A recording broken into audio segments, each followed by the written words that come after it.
आज हम एक नया टॉपिक लेकर आए हैं। कल तक हमने जो अपने लास्ट वीडियोस डाले हैं उसमें हमने इफ़ कंडीशन, स्विच स्टेटमेंट, ये सारा कुछ हमने उसमें कवर अप करा था। आज सबसे इम्पॉर्टेंट पार्ट हम लोग प्ले करने जा रहे हैं, आपसे रूबरू होने जा रहे हैं। उसका नाम है, टॉपिक का नाम लूप्स। तो सबसे पहली चीज़ बात ये आती है कि लूप्स होते क्या है। लूप्स क्या है कि जैसे ही आपने कोई कंडीशन एग्जीक्यूट करी और वो जब असेस होनी स्टार्ट हुई, वो टिल द एंड ऑफ, जब तक कंडीशन फुलफिल नहीं हो जाती, वो रेपिटेशन में रहेगा प्रोसेस। ठीक है, सपोज आपने बोला कि 1 to 10 काउंटिंग करना है, तो लूप 1 to 10 का स्टार्ट हो गया, तो ये it will be continue till the end of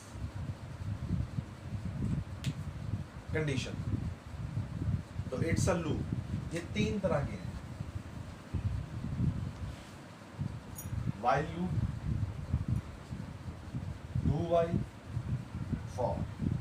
हम लोग सबसे पहले बात करने जा रहे हैं व्हाइल लूप। ये व्हाइल लूप का स्ट्रक्चर है, सिंटैक्स है। इसके अंदर हम लोग कंडीशन लगाएंगे with the help of operators. उसके बाद यहाँ पे स्टेटमेंट्स एग्जीक्यूट होंगी और इसमें एक इंक्रीमेंट, डिक्रीमेंट ऑपरेटर भी यूज होंगे। अब व्हाइल लूप कैसे वर्किंग में आएगा? यहाँ पर जो हम लोग कंडीशन लगाएंगे, while means is given condition is true, then control will be enter in the body of the while loop, otherwise not. अगर कंडीशन ट्रू है तो कंट्रोल अंदर आ जाएगा लूप के अंदर और स्टेटमेंट्स को एग्जीक्यूट करेगा with the help of increment and decrement operator, और तब तक कंडीशन के साथ ये लूप कंटिन्यू करेगा, रिपीट होता रहेगा जब तक यहाँ वाली कंडीशन फुलफिल नहीं हो जाती। कहने से ये मतलब है कि अगर ट्रू होगा तो ये लूप चलेगा, फॉल्स होने पे ये रुक जाएगा। लेकिन अगर ये पहले ही फॉल्स हुआ तो it will be not working. अभी यहाँ पे आपको ये चीज समझने की जरूरत है कि इंक्रीमेंट और डिक्रीमेंट ऑपरेटर्स क्या है। अब सबसे पहले बात करते हैं हम लोग इंक्रीमेंट की। इनकी इंक्रीमेंट ऑपरेटर्स होते क्या है? सपोज आपने स्कूल कॉलेजेस में ये चीज पढ़ी हुई है कि हमारे जो लेक्चरर्स थे तो हमें बोलते थे कि suppose x is equal to 100। तो मैंने 100 वैल्यू इनिशियलाइज करी है x को, अब मैंने इसको करना है 101। तो कैसे होगा? C के अंदर हम लोग इसको करेंगे x plus plus. It means when you want to need the, यदि आप चाहते हो कि आपका जो स्टेटमेंट है, आपकी जो कंडीशन है, वो 1 के इंक्रीमेंट के साथ आगे असेस हो, कंटिन्यू हो, तो हम लोग यूज करेंगे प्लस प्लस। वेरिएबल का जो नाम है वो लिखकर प्लस प्लस। अगर हमने करना हो कि 100 की जो वैल्यू है, x की 100 वैल्यू है, 100 से 102 करना है, तब क्या होगा? सबसे पहले आप ये देखिए कि वैल्यू है किसके अंदर, उस वेरिएबल का नाम क्या है, आप वो लिखोगे। अभी आपने ये देखना है कि 102 करने के लिए वैल्यू इंक्रीज हो रही है कि डिक्रीज हो रही है। तो इंक्रीज होने का सिंबल प्लस। अब कितने इंक्रीज करें कि वैल्यू 102 हो जाए? Equal to 2। तो लूप की वैल्यू क्या बन जाएगी? 102। दोबारा फिर से देख लें, अगर x की वैल्यू 100 है और 100 से 101 करना है, तब हम करेंगे x प्लस प्लस। अगर वैल्यू x इज टू 100 और 100 से 102 करना है, तो x की वैल्यू भी हो जाएगी 102। एक एग्जांपल और करते हैं कि x की वैल्यू 10 है, तो मुझे 15 करना है। तो 15 करने के लिए आप क्या करोगे? x plus is equal to 5। अभी इसमें क्या करा मैंने? मुझे 10 में कितने चाहिए नंबर की वो 15 वैल्यू बन जाए 5। तो करोगे आप x इंक्रीज करने के लिए प्लस इक्वल 5, तो वैल्यू क्या बन जाएगी? 15। ऐसे ही हमारे डिक्रीमेंट ऑपरेटर्स हैं। डिक्रीमेंट ऑपरेटर, डिक्रीमेंट का मतलब ये कि अब वैल्यू डिक्रीज करनी है, तो x की वैल्यू 100 है, अब 100 से 99 करना है, तो क्या करोगे आप? x minus minus. अगर वैल्यू 1 की बढ़ानी है, इंक्रीज करनी है, तो वी नीड प्लस प्लस। अगर डिक्रीज करना है तो माइनस माइनस। ऐसे ही 100 से 98 करना है, तो x minus is equal to 2। तो मैंने इसमें क्या करा, सबसे पहले वैल्यू देखी मैंने किसके अंदर है, x के अंदर।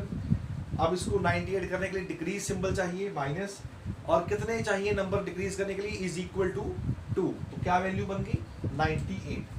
एक और एग्जांपल करते हैं, x की वैल्यू 10 है, 10 से 5 करना है, तो क्या करोगे, x minus is equal to 5। अब हमें डिक्रीज करने के लिए कितने मार्क्स चाहिए, 5 चाहिए, तो क्या लिखा मैंने 5।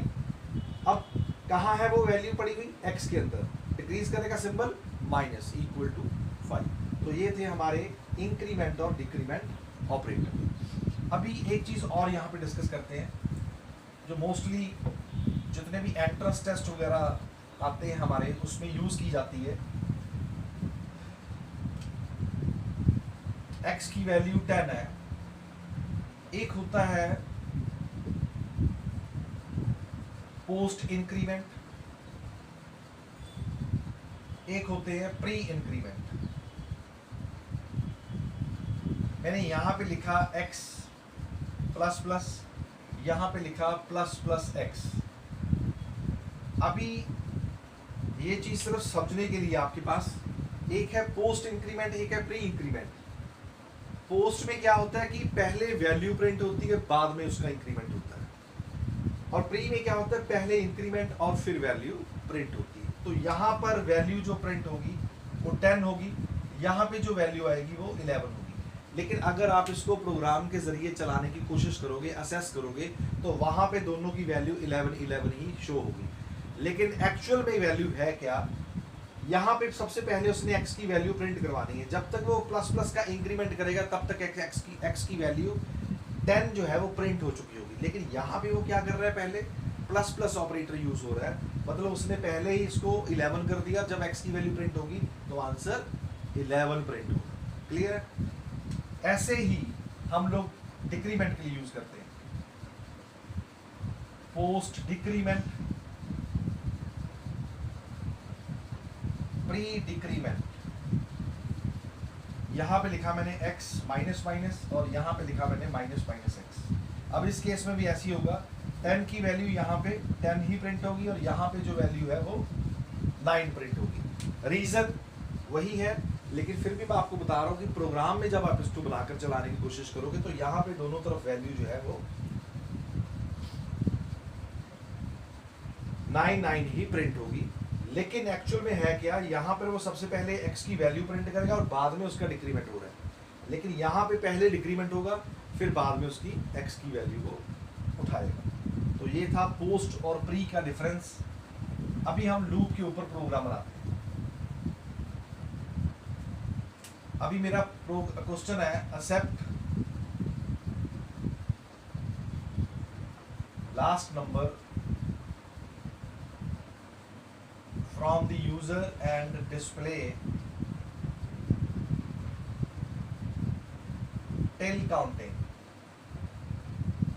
अब हमारा क्वेश्चन ये है कि यूजर से हमने लास्ट नंबर लेना है। जो भी यूजर से हम लोग नंबर लेंगे वहां तक, उस नंबर तक counting print. Header file use करने के बाद हम लोग लिखेंगे वॉइड में। अब काउंटिंग स्टार्ट कहां से होती है, एक वेरिएबल लोगे जिसके अंदर हमने स्टार्टिंग वैल्यू ले लेनी है, और एक यूजर से वैल्यू इनपुट कराने के लिए वेरिएबल ले लिया मैंने n, i is equal to 1, और n एक लास्ट नंबर वैल्यू एक्सेप्ट करने के लिए ले लिया यूजर से। ये मैंने स्क्रीन के ऊपर मैसेज प्रिंट करवाया, enter last number scanf identifier sign %d and n। जब इस क्वेश्चन को आप एग्जीक्यूट करोगे तो स्क्रीन के ऊपर लिखा आएगा एंटर लास्ट नंबर, और आपने उसमें ले लिया 10।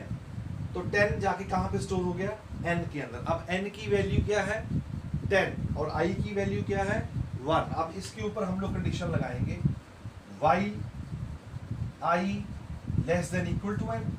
यहाँ पे वो पूछ रहा है कि इज i मीन्स 1, n के अंदर हमने क्या रखा है 10। यूजर से वैल्यू पुट करिए, आप 15 करो, 20 करो, 100 करो, विच यू वांट। तो मैंने 10 लिया है, तो i की वैल्यू 1 अब, और 10 n की वैल्यू है। Is 1 less than equal to 10, अब मैंने आपको बताया था रिलेशनल ऑपरेटर में एक चीज ट्रू है सिंबल में, एक फॉल्स है, तो कंडीशन विल बी ट्रू। अब यहाँ पे वो ट्रू हो गया 1 लेस देन इक्वल टू 10। 1 जो है वो 10 से छोटा है पर इक्वल नहीं है, लेकिन कंडीशन क्या होगी, ट्रू होगी। तो अब हमने काउंटिंग प्रिंट करनी है, तो कौन सी वैल्यू प्रिंट करेंगे, आई की वैल्यू प्रिंट होगी या एन की वैल्यू प्रिंट होगी। तो हम लोग आई की वैल्यू को प्रिंट करेंगे क्योंकि हमने 1 को प्रिंट करना है, एंड 1 इन एग्जिस्ट इन आई। तो आई की वैल्यू मैंने प्रिंट कर दी। अब आई की वैल्यू 1 प्रिंट कर दी जब इस प्रोग्राम को आप चलाओगे। अब आई की वैल्यू 1 है, तो 1 से 2 करने के लिए मैंने क्या करा, आई प्लस प्लस।